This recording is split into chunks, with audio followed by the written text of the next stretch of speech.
Everyone, আশা করি তোমরা খুব ভালো আছো। লাইভ সিলেকশনে তোমাদের অনেক অনেক স্বাগত।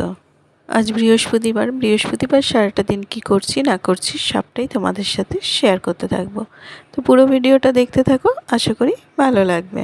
সকালবেলা উঠেই দেখছি একদম চারিদিক ঝলমল করছে। বেশ ঝলমল করলে না কাজ করার এনার্জিটা বেশ ভালোই পাওয়া যায়, দেখবে। তো চারিদিক দেখো না একদম আলোয় ঝলমল করছে। তো সকালবেলা উঠে রীতিমতো যেসব কাজকর্ম দিয়ে সকালটা শুরু করি সেগুলো তো শুরু হয়েই গেছে বলতে পারো, অনেকক্ষণ হয়েছে। তো এখন জামা কাপড়গুলো কেচে কুচে চলে আসলাম ছাদে। আর এখন তো বোঝোর স্কুল নেই, তাই জন্য অনেকটাই লেট করে ঘুম থেকে, অনেকটা বলাটা ভুল, একটু লেট করে ঘুম থেকে উঠছি। তবে আজকে কিন্তু অনেকটাই লেট হয়ে গেছে ঘুম থেকে উঠতে। আজকে বৃহস্পতিবার, আমাদের দোকান বন্ধ, তাই মনোজও শুয়েছিল আর মানে ঘুমও ভাঙেনি, আর আমরাও কেউ আর উঠিনি। কটায় আজকে ঘুম থেকে উঠেছি জানো? 8:30 বেজে গেছে ঘুম থেকে উঠতে।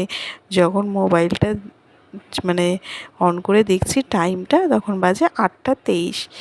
মানে তাড়াতাড়ি করে লাফিয়ে ঝাঁপিয়ে সবাই মিলে উঠেছি, মানে বোঝো বাদে। তো উঠে যাই হোক, রীতিমতো কাজবাজ তো শুরু করে দিয়েছি। দেরি করে উঠি আর যাই করি, কাজবাজগুলো তো যেমনকার তেমন পড়ে থাকবে। আর আমার যেহেতু উঠতে আজকে দেরি হয়েছে, সেহেতু শাশুড়ি মা তো আজকে উঠে গেছে আমারই আগে, যেহেতু আমার দেরি হয়েছে। তো উনিও জামা কাপড় আমার আগেই কাচাকুচি হয়ে গেছে। আর দেখলেই তো ওনার শাড়িও মেলা রয়েছে, কেচে মেলে দিয়ে এসছে। মানে আমি আজকে ছাদে ওঠার আগে উনি আজকে উঠে জামা কাপড় মেলে দিয়েছে। তো এদিকে জামা কাপড় মেলে চলে আসলাম ঘরে। বিছানাটা এলোমেলো হয়েছিল আসলে। আগের দিন দুপুরবেলা মনোজ ওপরের ঘরে শুয়েছিল, তো বালিশগুলো এলোমেলো হয়ে রয়েছে। আর তো মানে বেলার দিকে আর ওপরে ওঠা হয় না, মানে বিকেলের দিক থেকে, তাই জন্য যেমনকার বিছানা অমনিই পড়ে রয়েছে এলোমেলো হয়ে। তাই সকালবেলা উঠেছি একেবারে গুছিয়ে, এই যে পরিষ্কার করে এখন নামছি। ওপরের কাজকর্ম সব কিছু কমপ্লিট হয়ে গেছে, এবার নিচের কাজকর্মগুলো তো সব পড়ে রয়েছে। বলছে আয় আয় কখন করবি কাজগুলো, একেই তো দেরি হয়ে গেছে। তো এখন দেখো নিচে নেমে মোটামুটি নিচের কাজকর্ম স্টার্ট করে দিয়েছি। আর যেহেতু দেরি হয়ে গেছে আজকে উঠতে, বোঝোকেও তাড়াতাড়ি তুলে দিয়েছি। মানে ওর কাছে একই টাইম, কিন্তু আমি কাজ করতে করতে ওকে তুলে দিয়েছি। তো ফ্রেশ হচ্ছে, আর ফ্রেশ হতে হতে আমি যা করি প্রতিদিন, নিচের ঘরটাকে ওই ফাঁকে গুছিয়ে নিই। কারণ তারপরে ও মুখ ধুয়ে আসলে ওকে গরম জল দেয়া, তুলসী পাতা, মধু, বাদাম দেয়া, এইসব কাজকর্মগুলো থাকে। মানে ছোটোখাটো কাজ হলে পরেও এগুলো তো সময়ের মধ্যেই সব কিছু করতে হয়। তাই মানে মাথার মধ্যে একটা চিন্তা থাকে যে সময়ের মধ্যে সব কিছু করার। তো ঘরের সব জিনিসপত্রগুলো দেখছি বেশ হালকা ধুলো ধুলো পড়েছে। আর এখন মোটামুটি গরম পড়েছে, তো আর দরজা জানলা সব সময় খোলা থাকবে প্রায়, আর ধুলো তো আরও বেশি করে পড়বে। আর প্রতিদিনই মনে হবে কি সব কিছু একটু একবার করে মুছে নিই, তাহলে পরে দেখতেও পরিষ্কার লাগবে, মনটাও শান্তি মানে থাকবে। আর ঘর নোংরা হয়ে থাকলে না জিনিসপত্র খুব বিরক্ত লাগে, একদম ভালো লাগে না। কিন্তু এই যে এক এক সময় হয়ে ওঠে না আর কি। কিন্তু এখন এই যে গরম পড়েছে, এই বিশেষ করে সমস্ত জিনিসপত্র মোছামুছির থেকে এই যে এখানে মানে যে মানে ওর টিভি ক্যাবিনেটটা রয়েছে, সেটার ওপর ধুলোটা পুরো বোঝা যায়, জানো তো, ধুলো একটু যদি পড়ে পুরো বোঝা যায়। তাই জন্য ওটাকে তো অন্তত প্রতিদিন মুছতেই হবে, আর কিছু মুছি আর না মুছি। তো ভাবলাম যে সব কিছুই যখন মোছামুছি করছি একটু মুছেই দিই, কী আছে এখন। আর আজকে বৃহস্পতিবার, সকালবেলা জল খাবার করার কোনো তাড়াহুড়ো নেই। প্রথমে মনোজ বলল দই চিড়ে এসবই মানে খেয়ে নেব। তো ঠিক আছে, আমি ভাবলাম ঠিক আছে, যখন খাবে তখন সেগুলো আবার মাখিয়ে দেবো। হঠাৎ করে বলছে আমার না আজকে খুব লাচ্ছা পরোটা খেতে ইচ্ছে করছে। এবার লাচ্ছা পরোটা এই দেরি করে ঘুম থেকে উঠে তো আর বানিয়ে দেওয়ার মতন সময় নেই এই সময়ের মধ্যে। মানে যখন খাই সেই সময় তো খেতেই দিতে হবে, দেরি করলে তো আর হবে না। তাই জন্য বললাম কিনে নিয়ে এসো। তাই ও গেছে এখন লাচ্ছা পরোটা কিনতে। আর এদিকে ঘরের কাজবাজগুলো মোটামুটি আমার কমপ্লিট হয়ে গেছে। এখন একটু চা নিয়ে এই যে বসেছি। আর বোঝও রয়েছে পাশে, আর ওর ঠাম্মা এসেছে, এসে মাঝে মধ্যে একটু নাতির পেছনে লাগে আর কি। আর একটু রাগিয়ে দিয়ে যায়, যত মানে রাগ যেন ওর ঠাম্মার ওপর, মানে ঠাম্মার সাথে ঝগড়া, ঠাম্মার সাথে রাগারাগি, হ্যাঁ এইসব জিনিসগুলো ঠাম্মার সাথেই করে। আসলে নাতি আর ঠাম্মাদের সম্পর্কটাই মনে হয় এরকম থাকে। তো এদিকে দেখো লাচ্ছা পরোটা রীতিমতো চলে এসছে।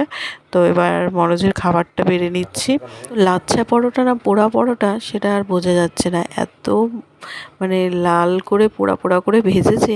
তাও তো এইগুলো ভালো, একটার তো যা দুরবস্থা, ওটা আমাকেই খেতে হবে, কাউকে আর দেওয়া যাবে না। তো এদিকে ডিম সেদ্ধও কিনে নিয়ে এসছে, ওদিকে ডিম সেদ্ধও দিয়ে দিলাম। তো সকালের খাওয়া দাওয়া করে চলে আসলাম রান্নাঘরে, কারণ সকালবেলা আর রান্নাবান্না করার জন্য রান্নাঘরে আসতে হয়নি, একেবারে দুপুরে রান্নাবান্না নিয়ে রান্নাঘরে ঢুকলাম। তো এই যে বাটা মাছগুলোর আজকে গতি করতে হবে। আগের দিন তোমাদের ভিডিওতে বললাম এই বাটা মাছগুলো সে পাশের এক দাদা দিয়ে গেছিলো, মানে পুকুরে জাল দিয়েছিল, তো দিয়ে গেছিলো। তো সেই বাটা মাছগুলো আজকে রান্না হবে। আগের দিন যেহেতু মাটন করেছিলাম বলে আর মাছগুলোর কিছু করা হয়নি, বেছে নুন হলুদ মাখিয়ে ফ্রিজে রেখে দেওয়া হয়েছিল।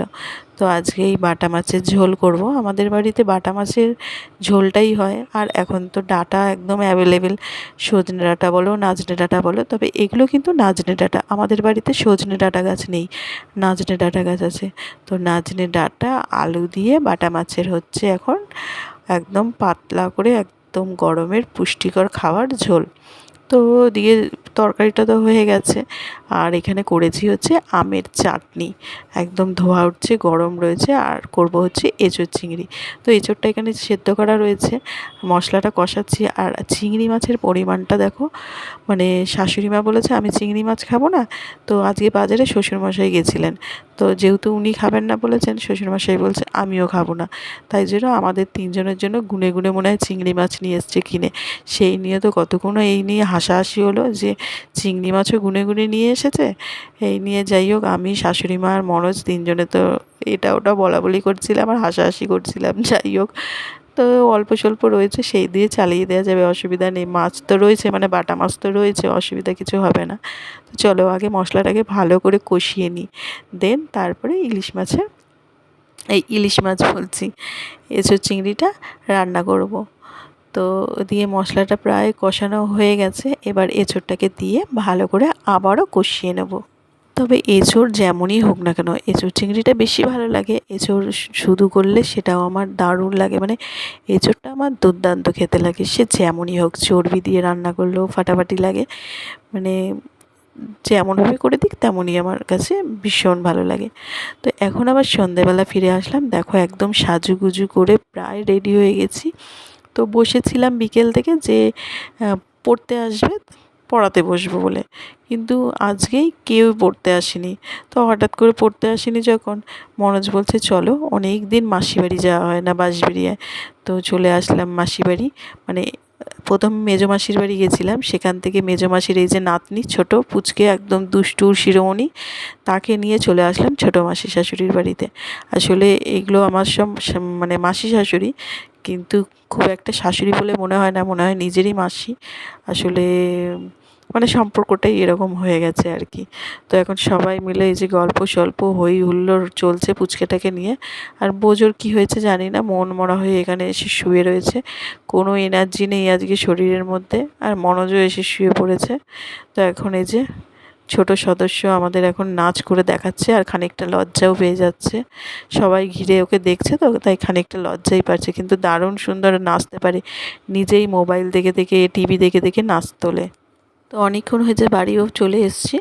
তো অনেক দিন পর মাসি বাড়ি গিয়ে বেশ ভালোই লাগলো, কিছুটা সময় একটু অন্যভাবে কাটলো। আসলে সকাল থেকে রাত পর্যন্ত তো একভাবেই কাটতে থাকে, তো কিছুটা সময় একটু আলাদাভাবে কাটলো।